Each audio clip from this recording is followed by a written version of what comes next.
భారతీయ సనాతన వారసత్వమైన యోగాతో దేశమంతా ఆరోగ్య శోభ సంతరించుకుంది. 12వ అంతర్జాతీయ యోగా దినోత్సవాన్ని పురస్కరించుకొని రాష్ట్రపతి, ఉపరాష్ట్రపతి, కేంద్ర మంత్రులు, రాష్ట్రాల ముఖ్యమంత్రులు యోగాసనాలు వేశారు. దేశవ్యాప్తంగా అంతర్జాతీయ యోగా దినోత్సవం ఉత్సాహంగా జరిగింది. మధ్యప్రదేశ్లోని జబల్పూర్లో జరిగిన కార్యక్రమంలో రాష్ట్రపతి ద్రౌపది ముర్ము పాల్గొన్నారు.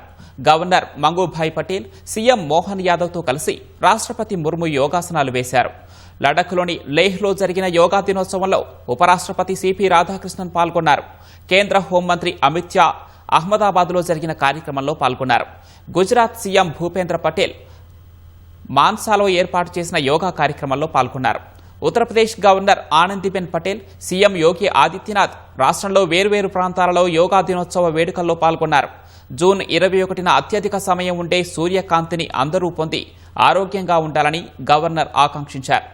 రాజస్థాన్ సీఎం భజన్లాల్ శర్మ సిరోహి జిల్లాలో జరిగిన కార్యక్రమంలో వందలాది మందితో కలిసి పలు యోగాసనాలు, ప్రాణాయామం చేశారు.